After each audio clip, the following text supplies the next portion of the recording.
जिंदगी ख्वाब देखते हुए गुजरी है। थर्ड फोर्स के लिए जितना मैंने लिखा, जितना काम किया इस मुल्क में, ये रिकॉर्ड की बात है कि ड्राइंग रूम की गपशप तो है नहीं।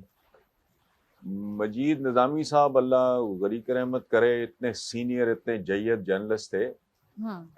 उन्होंने लिखा था कि ये आदमी मिसालियत पसंद है, आइडलिस्ट है, थर्ड फोर्स के लिए स्ट्रगल कर रहा है जो अनअचीवेबल है, वगैरह वगैरह। फिर दुनिया ने देखा, हो गया, तब वजूद ही नहीं था इमरान खान का, पीटीआई का, कोई नो क्लू एट ऑल।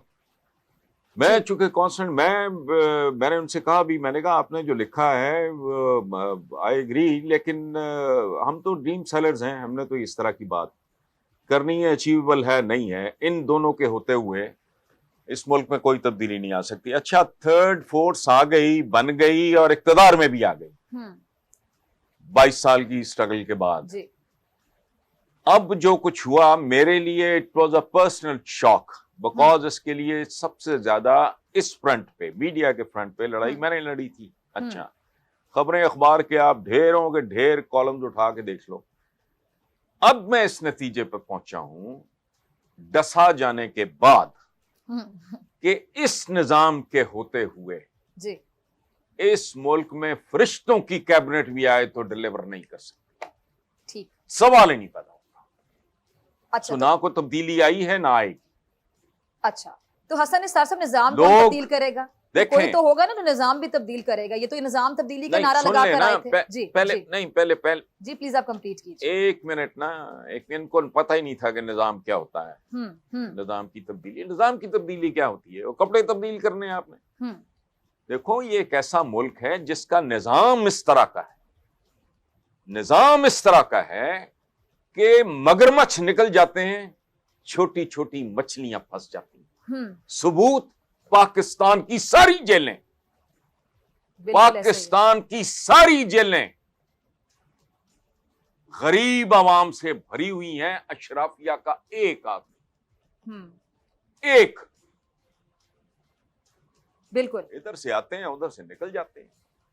ये आपका देखें, हमारे यहां बहुत किस्म के शोबों में ये तो पीटते रहते हैं ना, इंतखाबी इस्लाहात। ओ भाई, बहुत बड़ी इस्लाहात, हर जगह इस्लाहात की जरूरत है। सही। हमारे पास जजेस पूरे नहीं होते। हाँ। आज से ये मेरा ख्याल है साकिब निसार साहब की या उनसे पहले के जमाने में कोई सुप्रीम कोर्ट के जज थे, वो अदालत में रो पड़े थे। उनके सामने एक ऐसा साइल खड़ा था जिसके दादा ने अपना हक तलब करने के लिए केस किया था, और अब पोते की दाढ़ी भी सफेद हो गई। ये टेयर्स इन हिज आईज, ये अखबारों में रिपोर्ट हुआ। तो इसलिए जहां इंसाफ नहीं है, सिर्फ तहरीक इंसाफ है, वहां तब्दीली की उम्मीद भी ना रखना। बिल्कुल। अच्छा, आपने तो वो एक वो और आदमी कह रहा है जिसने 22-24 साल जी। अच्छा हसन निसार साहब, ये जैसे अब आपने जो बात की, आपकी बात से मेरे ज़हन में एक सवाल है कि नवाज शरीफ साहब जो बाहर बैठे हुए जी, कहा जाता है आए दिन बीमारियों का बहाना बना के चले गए, और लंदन की फ़ज़ा में पता नहीं ऐसा क्या कि वहाँ जाते ही तमाम लोग ठीक हो जाते हैं, हेल्दी हो जाते हैं, अच्छा फील करते हैं। पाकिस्तान वो वापस आने का नाम नहीं लेते हैं। अब ये जो जरदारी साहब ने शर्त रख दी थी आपके सामने थी कि आप आए, इस्तीफे आपको जमा करवा देते। जरदारी साहब को भी पता था कि ना मियाँ साहब आने लगे, ना इस्तीफे जमा होने लगे हैं। अच्छा, अब आपको क्या लगता है, क्या ये भी सिस्टम की कमजोरी नहीं? क्या नवाज शरीफ साहब अगर सिस्टम मजबूत होता, यहाँ से जा सकते थे, फिर चले गए थे तो जितना टाइम मांग के गए थे वहां पे उस टाइम से ऊपर रह सकते थे, उनको वापस आना पड़ता, बल तो जा ही ना सकते। तो ये सिर्फ नवाज शरीफ साहब जो चले गए, ये क्या सिस्टम की कमजोरी नहीं? भेजा किसने? इजाजत मिली तो गए ना। तो बीबी, मैंने क्या कहा आपको भी, ये पूरा निजाम एक ऐसे जाल की मानंद है जो मगरमच्छों को नहीं पकड़ सकता, उसमें सिर्फ मछलियां आती। सही। तो फिर इमरान खान साहब, मिसाल देके हटाऊं तो उसका क्या मतलब है? ठीक है। अच्छा, तो इमरान खान साहब ये जो नारा लगाते हैं कि हम एनआरओ नहीं देंगे, हम तो फिर अपने नारे चेंज कर लें भाई। अब आप कहो ना, एनआरओ की तो 1001 किस्म है। हमारे प्राइम मिनिस्टर के दिमाग में पता नहीं किस किस्म का एनआरओ है। एनआरओ तो हर बार एक नया जन्म लेता है भाई। अभी तो आप कह रहे हो बैठे हैं बाहर, बुलाओ, लेकिन कल कोई अरेंजमेंट ऐसा हो जाए, अरेंजमेंट, और उसको पैगाम जाए कि आपने परसों वजारत उज़्मा का हलफ उठाना है। देखो सारी बीमारियां पीछे छोड़ के कैसे पहुंचते हैं। वो इस तरह का कोई पहली बार तो नहीं आप तमाशा देख रहे हैं ना। कैरेक्टर्स तक तो वही हैं। ठीक है, it's the same prime minister तो who was thrown out, who was kicked out, या जिसने मिन्नत तल्ला करके जी जान छुड़ाई थी, फिर आ गया, फिर तीसरी बार वजीर आजम। आज क्वालिफिकेशन ये हो गई है कि 3 बार का साबिक वजीर आजम। तो क्या बात करनी, ये एक सर्कस है, ये मुतजाद चीजों का, कॉन्ट्रडिक्शंस का एक गंदा ढेर है। मुझे एक बात बताओ, कोई गवर्नमेंट फंक्शनरी इस महंगाई के जमाने में, जहां रिश्वत भी महंगी हो गई है, मेरे जुमले पे गौर करना आप, जहां रिश्वत भी महंगी हो गई है, कोई गवर्नमेंट फंक्शनरी अगर उसको अपने ससुराल की या अपने माँ बाप की तरफ से सपोर्ट ना हो, वो जिंदा कैसे है? मुझे बताओ आप। अंधे हैं, दिमाग काम नहीं करते। आपको प्राइवेट बिजनेस की भी इजाजत नहीं है अगर आप सरकारी अफसर हैं। कैसे जिंदा हैं जी, मुझे बताएं। हाई प्रोफाइल स्कूल्स में बच्चे पढ़ रहे हैं, बैरून मुल्क दौरे भी हो रहे हैं, वेकेशन पे भी जाया जा रहा है, लाइफस्टाइल भी ठीक ठाक है। तनख्वाह पूछो कितनी है, किसी चीफ सेक्रेटरी की सैलरी पता करो, पर्क्स प्रिविलेजेस को अलग रख दो, सही कि घर मिला हुआ है, नौकर मिले में फलाना, बस यही है। फीसें भी मिलती हैं, इलाज मुआवजा, यार को खुदा का खौफ करो। ये तजादात का, नंगे तजादात का ढेर है। सही सही। इसमें बुनियादी जौहरी तब्दीलियों की जरूरत है। जब तक वो नहीं आएंगी, कॉस्मेटिक तब्दीलियों से यहां कुछ भी नहीं होगा। ठीक है, अच्छा, मेरा तो आज ये ओपिनियन। ठीक है, अच्छा, मेरी तो जिंदगी के वो 24-25 साल जाया हुए। जी जी। सो आई हैव रीविजिटेड कि ईमानदार बंदा हो, थर्ड फोर्स हो, वो सारे शौक कुदरत ने मेरे पूरे कर दिए। नतीजा ये। ठीक है जी। अब नतीजा क्या हसन निसार साहब, हम मायूस रहेंगे, डिसअपॉइंटेड रहेंगे, यानी अब हम किसी से उम्मीद ना रखें। अब रोटी कपड़ा मकान, फिर इस्लामी निज़ाम, कभी शराफत की सियासत, कभी सबसे पहले पाकिस्तान, फिर तब्दीली तब्दीली तब्दीली बनने से लेकर आज तक चेहरे नारे तब्दील हुए, लेकिन पाकिस्तान, पाकिस्तानियों की हालत बिल्कुल नहीं बदली, बल्कि अगर मैं कहूँ कि पहले से भी खराब हो गई तो गलत नहीं होगा, आप अग्री करेंगे। तो अब क्या करें, मतलब मायूसी हाल था, अब आप भी मायूस हो जाएं, हम भी मायूस हो जाएं, उम्मीद रखने वाले मायूस हो जाए, क्या करें फिर? क्या आपको समझ आता है? पाकिस्तान की हालत तब्दील नहीं हुई या बद से बदतर हो गई? नहीं जी, क़यामत आ गई है। पाकिस्तान जब बना, एक लुटा पुटा नौजायदा मुल्क, मुहाजिर इतना, गुर्बत इतनी, ना सर ना पैर, ओ भाई कॉमन पिंस तक मौजूद नहीं थी, लेकिन पाकिस्तान मकरूज नहीं था। पाकिस्तान ने हिंदुस्तान से पैसे लेने थे, एक किस्त के बाद उन्होंने पैसे रोके। गांधी जी ने प्रोटेस्ट किया कि पाकिस्तान को उसका हक दो। मैं रिकॉर्ड की बात कर रहा हूं, हिस्ट्री की बात कर रहा हूं। आज पाकिस्तान का वो बच्चा भी मकरूज है जो अभी पैदा नहीं हुआ। बद से बदतर नहीं हुए। अच्छा, ये गहरी बात, जो पैदा नहीं वो भी अब रह गई मायूसी। मुझे एक बात बताएं, आज तक तो कोई साइंटिस्ट जो है मौत का कुछ नहीं बिगाड़ सका। जिंदगी में कौन इस तजर्बे से नहीं गुजरता? सही। जब डॉक्टर्स का पूरा पैनल किसी को बताता है कि जी आपकी वालिदा या आपका वालिद या शौहर या बीवी या जो भी, कि जी अब हमारे बस से निकल गया है, दुआ करें। मायूसी, ये इस तरह के जुमले जो है ना, ये रियलिटीज हैं इर्द गिर्द। मैंने एक जुमला आपकी खिदमत में पेश किया है, रिश्वत भी महंगी हो गई। आम आदमी का हाल तो पूछें। बिल्कुल। तो मायूस शायूस ये कुछ नहीं होता, हालात होते हैं। आप डीप सी में, भंवर में फंस जाओ, पतवार आपके हाथों से निकल जाएं, पेंदे में सुराख हो जाएं, तो फिर भी कहें आप मायूस। ये क्या बात? तो हसन साहब एक और सवाल ना, फिर एक लफ्ज़ है, ठीक है, आपकी बात से मैं टोटली अग्री करती हूँ, लेकिन रियलिटी है इसलिए होती है। ठीक है हसन साहब, आपकी इजाजत से देखें, अगर भंवर में कोई फंस जाता है मुश्किल से मुश्किल सिचुएशन में, आपने भी अनअवॉइडेबल, अच्छा चलिए हसन साहब, करतूत होते हैं। और ये इस मुल्क का प्रॉब्लम ये है कि अशराफिया और अवाम दोनों में कंपटीशन है। कि हमने अपने मुल्क को कमजोर और खोखला कैसे करा। अच्छा, कहीं सिर्फ इलीट करप्ट होती है, अवाम अच्छे होते हैं, कहीं अवाम गएगा उसमें तो वो एलीट आ जाती है, कोई चोएं लाइट टाइप को माओ तुंग टाइप ये वो वगैरह। सही। तो इधर मुझे तो नहीं, अब आप मायूसी का ताना तमगा है, मुझे भिजवा दें आप। अच्छा हसन साहब, मायूसी मैं जितनी अपने भी घर हो, के बाहर मायूसी उसका जितनी लड़का भी हूं। हो, आपने So I भंवर don't की care बात की। वो क्या कहता है। जी जी जी। मैं हकीकत पसंद आदमी हूं, और अब भी अगर मुझे समझ ना आए, जी 26 साल झक मारने के बाद भी अगर मुझे समझ ना आए, जी। फिर तो मुझे अपने मुंह पे थप्पड़ मारने चाहिए। अच्छा हसन साहब, मायूसी की बात आपने कोई की। कसूर किसी का नहीं है। अच्छा ठीक, किसी का कसूर इमरान नहीं खान है। पे मैं जेन्युइनली इमरान के बारे में मेरी राय नहीं बदली, हम्म कहानी अब समझ आई है।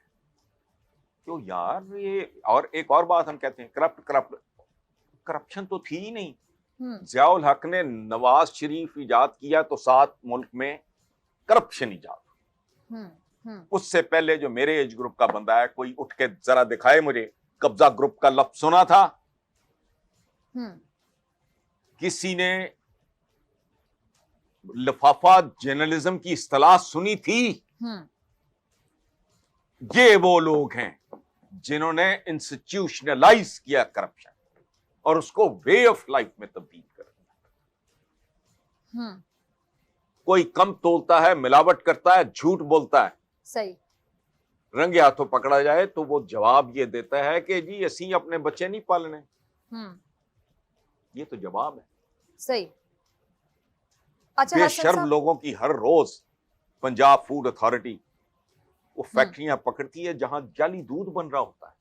वो तुम तो अपनी नस्लें मार रहे हो। उजड़े पड़े हैं आपके स्कूल।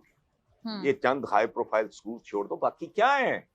गरीब आदमी का बच्चा जिन स्कूलों में जाता है उनके तो टीचर अनपढ़ है। ठीक। तो इसमें अगर आपने उम्मीद के चिराग रोशन करने हैं, जरूर करें। ये क्या हसन साहब सब कहते हैं कि एक मुसव्विर ने तस्वीर बनाकर मैदान में रखी और कहा कि जी गलती की निशानदेही करें, जो चीज आपको गलत लगती बताएं, तो लोगों ने निशान लगा लगा के तस्वीर को काला कर दिया। अब तज्जियाकारों पर भी इल्जाम ये लगता है कि जी वो सिर्फ और सिर्फ तनकीद करते हैं, इसको तनकीद बराए तनकीद कहते हैं, तनकीद बराए इस्लाह नहीं कहते हैं। मसाइल हल कैसे होंगे, कोई हल तजवीज नहीं करता। आपके ख्याल में पाकिस्तान के जो मसाइल हैं उसका बेहतरीन हल क्या है? अब आपने कहा भंवर में कश्ती फंसी होती है, उसको कोई ना कोई तो निकालता है ना। मायूसी तो वैसे कुफर है, कोई ना कोई उम्मीद तो रखी जाती है ना कि कोई मसीहा आएगा कश्ती भंवर से निकालेगा। बहुत बहुत अभी भी सुन लें एक जी ना, जी जी। इतना लंबा सवाल ना करें, बुढ़ापे में बात असली बात भूल जाती है। जी जी प्लीज। जो कहते हैं ना कश्ती निकालनी भी होती है, कई कश्तियां डूब भी जाती हैं। टाइटैनिक डूब गया, आप तो कश्तियों की बात कर रहे हैं। पहली बात ऐसा नहीं। दूसरी बात, मैं तो तजवीज कर चुका हूं 15 साल का रोड मैप, मुकम्मल कंटिन्यूटी। जो बैलेट बॉक्स का नाम लेना, उसके लिए इस्तेमाल होने वाली बुलेट का खर्च भी उसके घर वालों से लिया गया। सही। 15 साल प्राइमरी एजुकेशन से लेके पॉपुलेशन मैनेजमेंट तक। सही। 2 बातें मैं ऐसी कर रहा हूं जिसका कभी किसी के मनहूस मुंह से जिक्र ही नहीं सुना। इन 2 चीजों ने ही आपको इस तरह सैंडविच कर देना है, कर चुकी हैं। जोहला के जत्थे तैयार हो रहे हैं। प्राइमरी एजुकेशन, बच्चा मुकम्मल इंसान बन जाता है। आला प्राइमरी एजुकेशन, क्वालिटी एजुकेशन। ये घटिया काम नहीं जो अब हो रहा है। जज साहब को कहना पड़ा कि वो लॉ कॉलेजेस वगैरह जो हैं उनका ऑडिट करो, जो पैसे लेके डिग्रियां दे देते हैं। इम्तिहानी मराकज नीलाम होते हैं, पर्चे लीक हो जाते हैं। तो खुदा का खौफ करो। 5वीं जमात तक आला तरीन, बेहतरीन उस्ताद, आला तरीन तनख्वाह। सब्र करना पड़ेगा। 15 साल कौम को बता दो, खबरदार है, पेट पे पत्थर बांध। हम भी बांधते हैं, तुम भी बांध। देखो कौम उठती कैसे। ओ भाई, जानवर की तरबियत कर दो अगर ठीक, वो सर्कस में करतब दिखाता है, हाथी करतब दिखाता है, जिब्रे दिखाते हैं, ये शेर, बघियाड़, बंदर, क्या है ये? तरबियत होती है। आप इंसानों को ट्रेन नहीं कर सकते। 73 साल हो गए, आपको सड़क अबूर करनी नहीं आई। आपने किया क्या है? इंसान साजी करो, इंसान बनाओ, वो सब कुछ बना लेगा। सही। ये हवाओं में टकरे मारते हैं, इकोनॉमी इकोनॉमी इकोनॉमी। इकोनॉमी मुगलों की क्या इकोनॉमी थी जब वो यहां आए? मंगोलों की, चंगेज खान की क्या? इवन कायनात की सबसे बड़ी हस्ती जिस कौम को उठा गई, उस वक्त तक भी उनकी इकोनॉमी तो कुछ भी नहीं थी। हजरत उमर के जमाने में एक्सपैंड किया मुसलमानों ने, तो इकोनॉमी भी बन गई। पहले बंदे बनाते हैं, बंदे की बुनियाद रखी जाती है प्राइमरी तक, आखिर पे पॉपुलेशन में। देखो, हमारे दीन में हुक्म है कि इबादत में भी म्याना रवी, और फिर रिस्क की तलाश में निकलो। वो काम है, वो भी इबादत है। इल्म की तलाश में निकलो, वो भी इबादत है। बच्चे में जो है ढेर लगाए जाए, उनका मुस्तकबिल कोई नहीं। सही सही। ना ऊपर पॉपुलेशन मैनेजमेंट है, ना नीचे प्राइमरी एजुकेशन है। यूनिवर्सिटी है तुम्हारी किस काम की? दवा है मेरा, जिसका दिल करे मेरे साथ आ जाए पंजाब यूनिवर्सिटी, मैं वहां का पढ़ा हुआ हूं। सही। जिसका दिल करे, जिस डायरेक्शन में जाए। मैं 5 लड़के 1 5 1 5 1 एक सादा सा आर्टिकल लिख के दिखा देंगे। एक ऐसे जो हाल है इनका, यहां पता ही नहीं प्रायोरिटीज का। अखलाकियात की तबाही है, इक्तसादियात नहीं। इक्तसादियात भी इसलिए तबाह हुई कि वो लोग जो अखलाकी तौर पे बैंक करप्ट थे, सही, उनको इस मुल्क पे सवार कर दिया गया। सही। भुट्टो करप्ट था, भुट्टो से पीछे कौन करप्ट था? सॉरी, पूरी की पूरी लड़ी आपके सामने है। मुझे मार करके भिजवाना ये करप्ट है, ठीक। नाहल होंगे, नकम्मे होंगे, फलाना होगा, ये होगा, वो होगा। करप्ट बैरून मुल्क की जायदादें। मुझे बताएं, ये रिवाज कब शुरू हुआ? ठीक। कब शुरू हुआ? हसन साहब, मैं आपकी मौजूदगी का फायदा उठाते हुए एक आखिरी सवाल आपसे पूछना चाहूंगी, जरा प्लीज समझा दीजिएगा। ये जब से पीटीआई की गवर्नमेंट आई है, आधे से ज्यादा टेन्योर हो चुका है, हर बात का मलबा पुराने वालों पे फेंक देते, नहीं पिछले ये करके चले गए, पिछले वो करके चले गए। मतलब मजाल है कि कोई बात भी अपने ऊपर ले लें, क्या हम भी गलत हो सकते हैं, हमारे भी फ्लॉज हो सकते हैं, हमको फरिश्ते पैदा नहीं हुए, ये हमारी गलतियां एक्सेप्ट करेंगे तो इस्लाह की तरफ जाएंगे, जब मानेंगे नहीं इस्लाह की तरफ कैसे जाएंगे? आपको क्या लगता है सिर्फ सिस्टम की कमजोरी थी, ब्यूरोक्रेसी इनको काम नहीं करने दे रही, पुराने वाले इतना बेड़ागर करके चले गए कि ये सही नहीं कर पा रहे? सही करने के लिए आए थे ना, इसमें तो बड़ा आसान है कि काम 5 साल पूरे निकालें, कि पुराने वाले करके चले गए, 5 साल अपने पूरे करें, मजे करें, जाते बने, फिर इलेक्शन आ जाएगा। मतलब हर बात का जवाब पिछलों वालों ने कर दिया। इस तरह तो 5 साल पूरे करना बड़ा आसान है किसी भी हुकूमत के लिए, कि 4 साल पिछलों पे फेंकते जाएं, अगला साल आखिरी वाला इलेक्शन की तैयारी में गुजार दें। एक इमरान खान साहब की टीम में आपको कोई कमी नजर नहीं आती है? मतलब ऐसे लोग हैं, मैं नाम लेने से भी नहीं घबराती, शहबाज गिल टाइप लोग हैं जो पैराशूटर्स हैं, और वो किस तरह के मसाइल क्रिएट करते हैं कि इलेक्टेड लोग उनसे बहुत ज्यादा परेशान है, नाला है। मतलब ऐसे लोग जो अंदर हैं, क्या वो मसाइल पैदा नहीं कर रहे? ये सारा मसला ही पुराने वालों का तो बेड़ा गर्क करके चले गए, इन्होंने कुछ भी नहीं करना। सॉरी, सवाल जरा लंबा हो गया जी।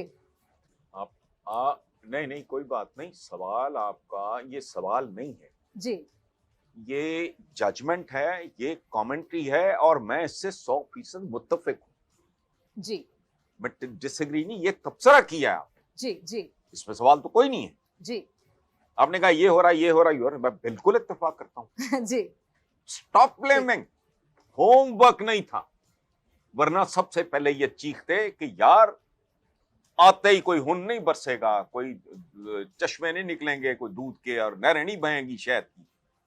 इनको तो पता ही कख नहीं जी। अब तो इन पे इंकशाफात, वो झूठ ये नहीं बोल रहा है। इनकी आमद से बहुत पहले डॉक्टर इशरत ने वो किताब लिखी थी, गवर्निंग द अनगवर्नेबल। इनकी आमद से पहले तो पढ़े लिखों को तो पता था कि मुल्क इस रैप्चर्ड एक ऐसे जिस्म की तरह है जिसके मसल्स रैप्चर हो चुके हैं, जिसकी हड्डियां फ्रैक्चर हो चुकी हैं, सारा ये बढ़ के मार के आ गए। होमवर्क था नहीं पीछे, वरना ये कौन सा औखा काम है? आप 10-20 रिटायर्ड बंदे लो, बताओ कि यार 2 साल पहले तुम सेक्रेटरी थे, ये क्या सूरत हाल है, what's happening, what's going on, problems क्या हैं, वो आइडेंटिफाई करो। प्रोफेशनल्स बैठते, टेक्नोक्रेट्स बैठते, वो नहीं किया। जलसे जुलूसों, धरनों, क्या वो कंटेनरों पे जोर रहा। बिल्कुल वो जोर अब ठीक है, मतलब प्रायोरिटीज ही वो थी, मसाइल का हल नहीं था। ठीक है। जी। अच्छा हसन निसार साहब, आपने एक कॉलम जमहूरियत सियासत और सियासतदान था, उसमें लिखा था कि जी ये खेल ही गंदा है और इसके जो खिलाड़ी हैं वो गंदे तरीन है, लेकिन मुझे यकीन है कि ये कहानी लंबी नहीं चलेगी और मुस्तकबिल में इंसान सियासत और सियासतदान से निजात हासिल कर लेगा। अब पाकिस्तान में ऐसा होता आप देख रहे हैं, या फिर यहाँ कुछ होने वाला ही नहीं है आपके मुताबिक? मैं क्या देख रहा हूँ उसको तो छोड़ें, अच्छी बात नहीं कहते वो शक्ल पैड़ी होवे ते गल ही चंगी कर लो। तो मैं कोई ऐसी बात नहीं मैं करना चाह रहा। दुआ जरूर है, इसको तो बर्बाद, इसको कहते हैं ना, मुनीर नियाजी का शेर है, शहर संग दिल को जला देना चाहिए और इसकी राख को भी उड़ा देना चाहिए। इस निजाम के होते हुए खुदा की पनाह नहीं हो सकता, कुछ भी करना चाहेगा भी तो नहीं हो सकता। इमरान जितना भी जोर लगा ले, वो लगा हुआ है, मेहनत भी कर रहा है, काम भी कर रहा है, तो बंदे को इंपोर्ट करने हैं, को बाहर से आने हैं, मैं और आप ही है ना जी। सही, ठीक है, यानी दुआ की जा सकती है। तरजीहात का नहीं पता, होमवर्क किए बगैर इतना लंबा काम, ओ लेवल का एग्जाम नहीं देता बच्चा कामयाबी से दे सकता अगर उसने जान ना मारी हो, पढ़ाई ना की हो, होमवर्क ना किया हो। सही। पाकिस्तान जैसा मुल्क जो है उसको ठीक करने आ गए हैं, अल्लाह करे।